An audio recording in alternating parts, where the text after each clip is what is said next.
Everyone, welcome back to Joy at Work. It's August 11th, 2023. I hope you're doing well and I hope you're safe.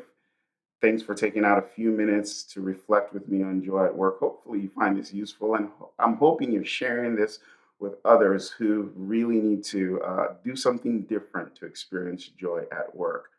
The Premier League starts today. Giddy, excited, go Gunners. Let's go win the league this year. All right, we're talking about virtues. And last week we talked about virtues, we talked about deficiencies and excesses or extremes.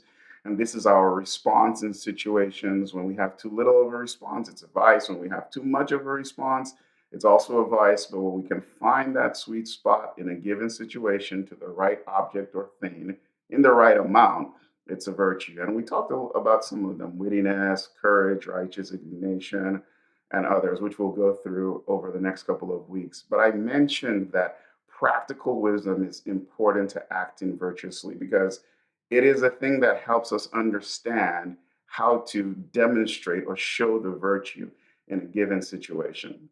Practical wisdom is not just head knowledge or just intellectual wisdom. It's wisdom in action, it's wisdom in practice, it's knowing what to do.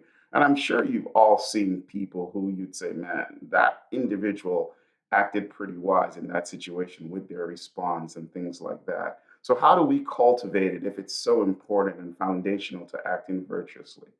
Well, one of the first things I think we need to do is make a commitment that we want to act virtuously as much as possible. We want to do the right thing. We want to develop our character. We want to do things that help us experience the good life, even at work. We want to do that. And so that is so foundational. So when we do that, that causes us to reflect on our actions and to make changes.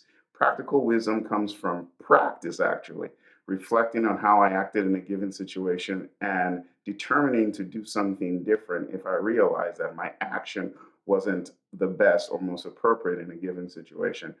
Practical wisdom also comes from opening our mind to learning new things, to developing new responses, to not being closed minded. There's some people who it's their way or their highway. Well, practical wisdom is always in this constant state of learning how to function better in a given situation. And practical wisdom also remains curious. It doesn't jump to conclusions, or even if it jumps to conclusions like within ourselves, we don't act on them. We create the space to reflect on the conclusion and remain curious, right? We just don't respond to the email in the way we feel in the moment. We reflect and say, what might be going on here and what can I do? And so practical wisdom is developed. And what happens is when you act in a certain way, when you act virtuously, as we'll learn in one situation and build on it, it all often, after a while, just becomes natural and second nature for you. Like we become virtuous by acting virtuously. There are no shortcuts. You can't like intellect your way to it. You have to do it. And practical wisdom is foundational to this. So, Phronesis, how are you going to begin to work on your practical wisdom, even as we talk about the virtues over the next couple of weeks? Think about it. Hopefully, it helps you experience joy, find joy at work. All right, good to see you. I'll see you all next week. Happy birthday, Mom.